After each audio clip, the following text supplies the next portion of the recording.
Hello students, welcome to our discussion on the topic Comparative Development Experiences of India and its neighbors. By neighbors, we will focus on Pakistan and China. After listening to this talk, you will be able to learn the following. Number 1, get an insight into the path of development of India, China and Pakistan. Number 2, appreciate the historical background of the development strategies in these countries. Number 3, analyze and compare development indicators in India, China and Pakistan. Number 4, enhance awareness of level of human development in these countries. Number 5, get a comparative view of the development strategies in these 3 countries. We will proceed this way. After giving a brief background, we will focus on historical footprints. We will give a snapshot of this, that will be followed by a comparative analysis of the development indicators and the strategies in these countries. Come to the background. Over the few past decades, globalization has brought huge economic transformation in most countries of the world. It has compelled nations to strengthen their economies to face the challenges of global competition. As a result, the process of opening up domestic markets to global competition has speeded up development during last 3 decades. Nations are forming regional and global groupings like SAARC, European Union, ASEAN, G8 and so on, in order to strengthen regional their basic domestic economies. During these decades, concerted efforts were made by various governments in India, China and Pakistan to bring these countries at par with development taking places across the world. These nations are divided by geographical boundaries, though they have cultural similarities. India, Pakistan and China began their journeys on the path of economic development almost at the same time. While India and Pakistan emerged as independent separate nations seeking freedom from British colonialism in 1947, China established as People's Republic of China in 1949. This module studies the process of development in India and its experiences in comparison with its close neighbors, that is these 2 countries, China and Pakistan. Come to the historical footprint. First, we will talk about China. Establishment of People's Republic of China in 1949 brought under government control all critical sectors of the economy, enterprises and lands operated by individuals. A domestic policy was adopted in the early years, that is from 1949 to 1957, which aimed at ensuring national unity, implementing land reforms, educating peasants, restoring production by involving intellectuals and merchants, and preventing alienation. Relationship between People's Republic of China and United States remained in moderate stance due to hostile political climate. China worked hard at eliminating Western influence on its people, thereby restoring its culture. China entered into a treaty of friendship and assistance with USSR, but the resistance against Japan, Soviet occupation of Dalian and recognition of Soviet Mongolia had been tough on China to accept in exchange of economic aid from USSR. Korean War resulted in intensifying radical reforms in China. 5-year plans was adopted in China in 1953 with an aim of nationalizing all industrial and large commercial enterprises, abolishing all private ownership of resources. The Great Leap Forward campaign was initiated. There was collectivization of lands under the commune system, where people collectively cultivated lands. People were encouraged to set up industries in their backyards with the objective of industrializing the country on a massive scale. GLF campaign, that is Great Leap Forward campaign, met with many problems. A severe drought was there. Russia withdrew its professionals who were sent to help the industrialization process.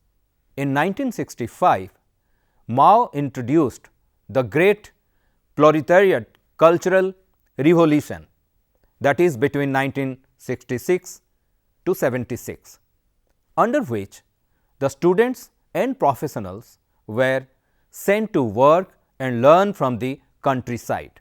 The present day first industrial development of China can be traced back to the reforms introduced in 1978. Economic reforms were introduced in 1978, opening up trade to the external world, enhancing inward investments and increasing exports. In agriculture, commune lands were divided into small plots which were allocated to individual households only for their use and not for ownership. State-owned enterprises were made to face competition. Private sector enterprises were encouraged in addition to town and village enterprises, apart from sanctioning joint ventures with foreign companies. Special economic zones were set with an objective of attracting foreign investments in 1990. Another feature that made a mark on growth of China is the introduction of one-child norm. This had become essential to restrict the ever-growing population in the country. Early 90s focused on urban-based growth model, and first decade of 21st century brought about a shift in exports of cheap goods to high-value technical goods. China joined WTO, that is World Trade Organization, in 2000, and thereafter 95% of China's exports were manufactured goods, taking over Japan. Outward investments moved ahead of inward investments by 2014, making China's economy one of the strongest economies in the world. Now focus on Pakistan. Pakistan emerged as an independent country in 1947 and adopted economic policies which were very similar to India. Pakistan adopted a mixed economy of coexistence of public and private sectors and a regulated policy framework for import substitution based industrialization during 1950s and 60s. The policy combined tariff protection for manufacturing of consumer goods together with direct import controls on competing imports.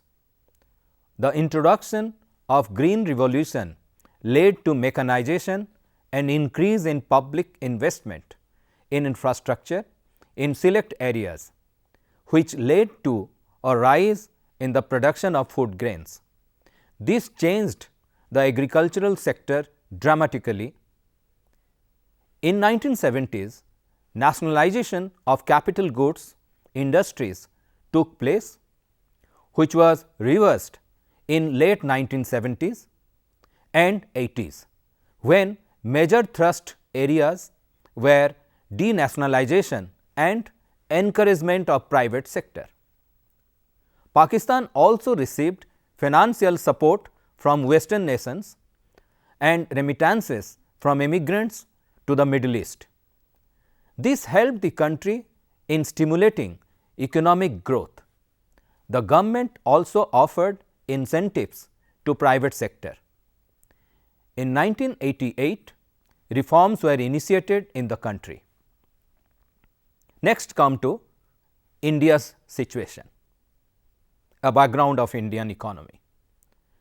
Starting from scratch, losing most of its productive lands to partition, India had several challenges to overcome at the time of independence in 1947. The adoption of mixed economy and 5-year plans have gone a long way in strengthening Indian economy during past decades. Policies in the agricultural sector concentrated on enhancing agricultural production and productivity through land reform policies, policies of self-reliance and green revolution. Industrial sector of India received a boost as public sector enterprises focused on import substitution and export promotion. The reforms brought in by globalization, privatization and liberalization policies in 1991 have accelerated the pace of development in human development, growth with equity and employment generation. Post reforms India saw drastic changes, putting itself on the path of emerging as one of the fastest growing economy of the world. This has also led to rapid growth in contribution of service sector to the gross domestic product. There was a substantial increase in share of manufacturing sector to the country's GDP.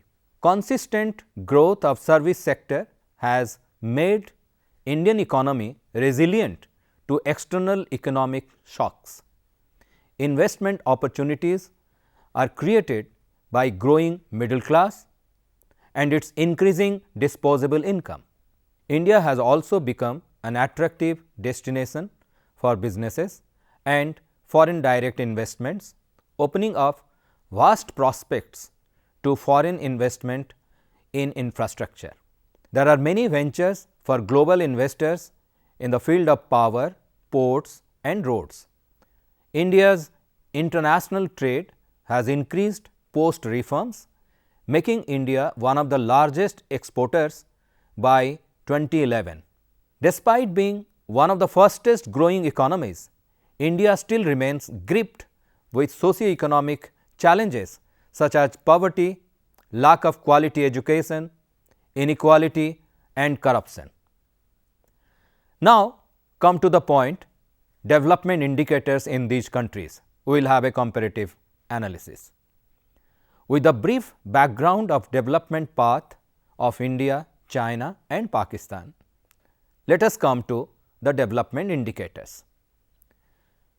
Table 1 shows demographic indicators of India, China and Pakistan, which you can see. As shown in table 1, the growth rate of population continues to be highest in Pakistan and fairly high in India compared to China. In China, the adoption of one child norm for 3 decades could be a major contributing factor for this change. Fertility rate is very high in Pakistan, followed by India and China. Low population density has always been an advantage to China as compared to India and Pakistan. China and Pakistan show better signs in urbanization. India is least urbanized at only 33%, and this implies that both China and Pakistan have been successful in their attempt to generate job opportunities outside agriculture. Estimates show sex ratio in India is 929 females per 1000 males, followed by China which has 941 and Pakistan which has 947. These figures portray social backwardness of all three societies, the principal causes being preference for male child and female feticide. Now, look at table 2, which gives average growth rate of the GDP in these countries. According to table 2, there has been a remarkable increase in growth rate of India, while China and Pakistan saw a decrease during 1980-90 to 2011 and 15. It can also be noted that during 1980 and 90s, between this period, China ahead of India and Pakistan had a double digit growth rate, which shows a substantial decline during 2011 to 2015. Look at table 3 now. It gives you occupational structure in 2014 and 15. This table shows that dependency on agricultural sector in China is the least, followed by Pakistan, while 50% of Indian population still continue to depend on agriculture. Industrial and service sectors in China are larger as compared to India and Pakistan, giving them an edge towards greater development. Look at table 4. The table shows sector-wise contribution to GDP. While least contribution to GDP is from agriculture sector, for all three countries, service sector makes the largest contribution in India and Pakistan, portraying an emerging service sector playing a major role in development. Usually, the economic development process involves development of agriculture sector first, followed by the growth of manufacturing sector and later by the growth of service sector. China has followed the normal growth trajectory, while India and Pakistan have not shown the same pattern. Come to table 5. It gives you trends in growth in different sectors between the period 1980 to 2013. As we see in this table, during last 3 decades, growth in agriculture sector employing largest workforce has declined substantially. China failed to maintain a double digit growth rate in its service as well as industrial sectors. India shows an increase in its growth rate of service sector, though manufacturing sector shows a decline. Pakistan shows a decline in growth rate of all 3 sectors. Look at table 6, which gives some selected indicators of human development for the year 2015. As shown in the table 6, China with 0.73 is in much better position as compared to India at 0.61 and Pakistan at 0.54 in terms of Human Development Index, that is HDI. Higher HDI ranking of China at 90 could be due to their policies to limit population growth, in addition to the export driven manufacturing sector that add up to its per capita GDP. Higher HDI ranking also mirrors better performance of a country with regard to availability of essential goods and services to the people, improved sanitation facilities, better health services and better nourishment of people. Infant mortality rate is highest in Pakistan and lowest in China, displaying the status of availability of medical facilities and healthcare facilities in these countries. Maternal mortality rate is 27 per lakh births in China as compared to 174 in India and 178 in Pakistan. As regards to improved sanitation facilities, China registered an improvement from 65% in 2012 to 77% in 2016, which is a remarkable achievement. While 47% Pakistan population had an access to improved sanitation facilities in 2012, which has increased to 64% in 2016. India was at a dismal state with only 36% of its population having access to sanitation facilities in 2012, which has risen to 40% in 2016. Swachh Bharat Abhiyan is playing a remarkable role in India in this respect. China is ahead of India and Pakistan in reducing the percentage of population below poverty line, implying higher GDP, higher per capita income and better human development indicators. The indicators which represent the degree of social and political freedom in a country are referred to as liberty indicators. Liberty indicators show respect to democratic values and human rights with zero tolerance to any kind of violation of human rights. The respect to these values constitutes major component in good governance and in making the society a secure and safe place to explore and grow as an individual. Political liberty implies active participation in state administration, and social liberty implies freedom of speech and expression and other related human rights. These indicators are crucial to human development. If liberty indicators are to be considered, India is in a better position in respect of human development, since people respect democratic values and human rights. Now come to comparison of developmental strategies adopted by these countries. We will give a comparative analysis of development strategies here.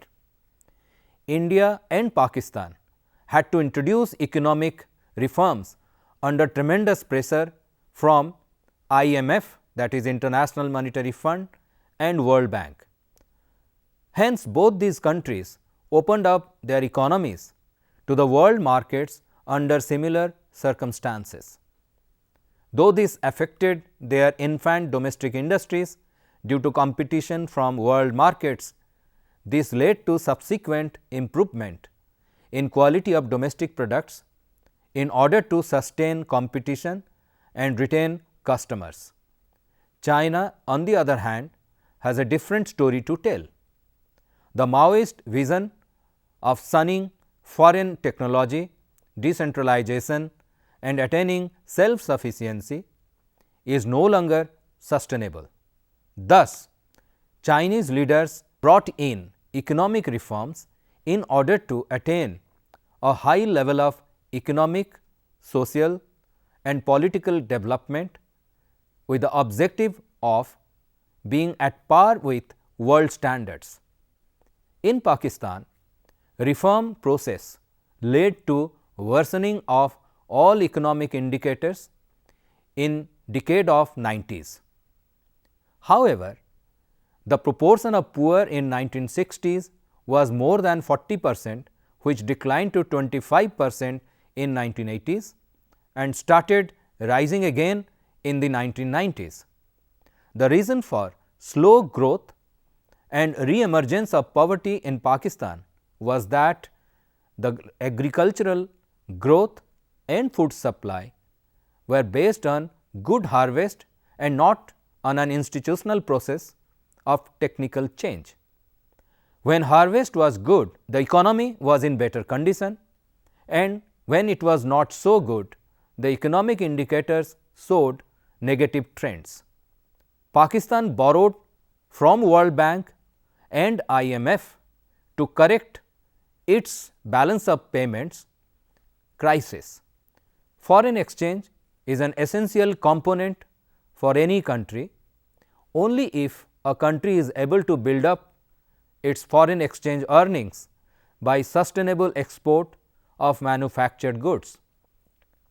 In Pakistan, most foreign exchange earnings came from remittances from Pakistani workers in the Middle East and export of agricultural products. There was heavy dependence on loans on the one hand and increasing difficulty in paying back these loans on the other. However, at present Pakistan has recovered its economic growth and is able to sustain it. The annual plan 2016-17 reports that the GDP registered a growth of 4.7%, the highest in previous 8 years. While agriculture growth was not very satisfactory, industrial and service sector grew at 6.8 and 5.7% respectively. Many macroeconomic indicators also began to show stable and positive trends. Let us now summarize whatever we have discussed so far. India, China and Pakistan have travelled almost 3 decades of development path with varied results. Till late 1970s, all of them maintained the same level of low development. The last 3 decades have taken these countries to different levels of development. India performed moderately with democratic institutions in place. Still, a large population is dependent on agriculture and infrastructural facilities are insufficient. More than 1/4 of its population lives below poverty line. Pakistan faced slowdown in the initial years, but started showing positive and higher growth rates reflecting the economic recovery. In China, lack of political freedom and its implications for human rights are major concern. However, it has succeeded in raising the level of economic growth along with alleviation of poverty. China has used market mechanism to create additional social and economic opportunities instead of privatizing their public sector enterprises. By retaining collective ownership of land and allowing individuals to cultivate lands, China has ensured social security in rural areas. Public intervention in providing social infrastructure has brought about positive results in human development indicators in China. Thank you.